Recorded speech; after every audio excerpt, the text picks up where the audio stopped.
review the steps of active counseling. There's actually 5 steps, but we start with step 0 because it's something you do before you start counseling people. And that is setting the counselor's attitude. I'll just go over them and then we'll do each one in detail. And then step 1 is pay attention in order to identify the client's distress. Pay attention really carefully with the idea of identifying the client's distress.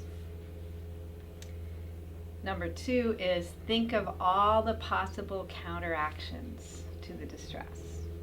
Brainstorm.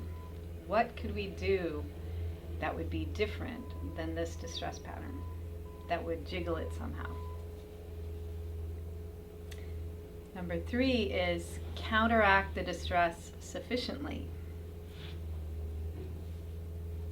Do whatever you're doing enough to make a balance of attention. And you'll know when you've done that because the client will always discharge. And step 4, which I've added, is finishing the process.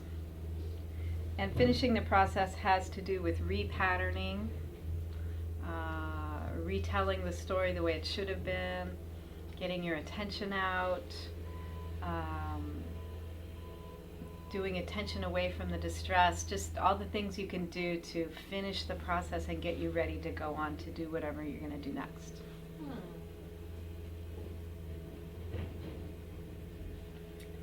So let's go over those in detail. So the first one, step 0, is setting the counselor's attitude.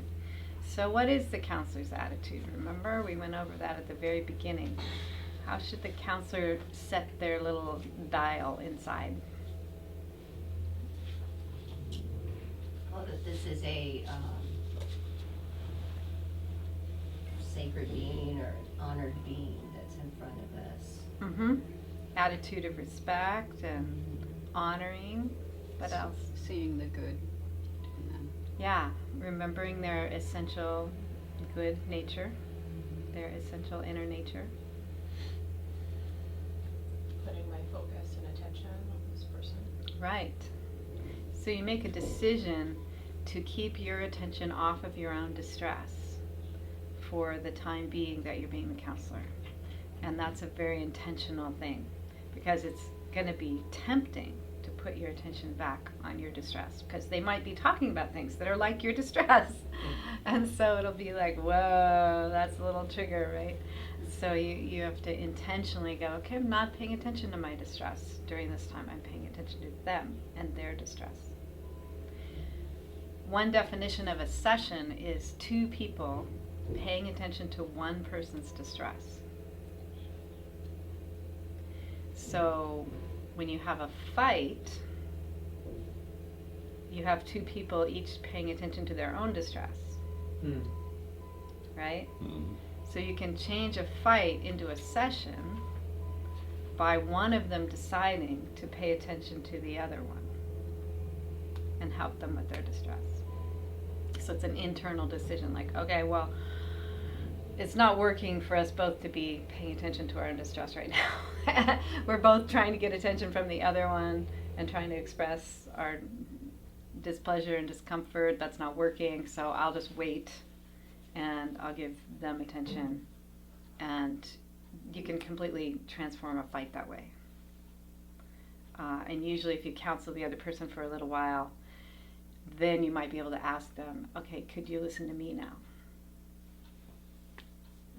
Yeah. It's a great thing to remember in the heat of the moment. You basically want to be calm inside yourself, centered, grounded, have an attitude of loving attention. Calm, loving attention is basically what you're after. And you want to be remembering that they're inherently intelligent that even though they might need help with their healing, that they have everything inside them that can figure their own problems out, that they're actually powerful beings, and they are already functioning pretty well in their lives. You know, they're already doing pretty well. You don't have to rescue them. Having faith that they can figure it out. All of those things are really important to have in your attitude.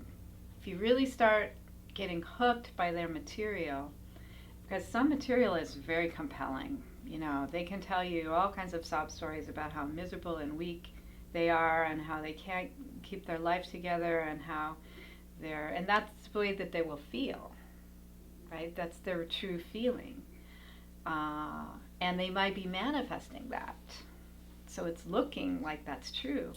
But if you buy it and believe that that's really who they are, instead of a temporary state they're going through and a distress that's running them, then you can't really help them get out of it. Then they just become a poor, helpless thing that you have to rescue, and then you're in for a lot of work. Right? So somehow keeping the perspective, and sometimes you have to try really hard to keep that perspective because it doesn't look like that. They don't believe it and they're not manifesting it. Right? So you have to really hold that perspective like, no, this is a powerful spiritual being. This is a person that has as much potential as anybody else, basically, given the limitations and resources they have, and to having faith in them. It's really important. And if you lose that faith, then probably you're not a good counselor for them. If you can't get it back. Yeah. And some people you can't counsel.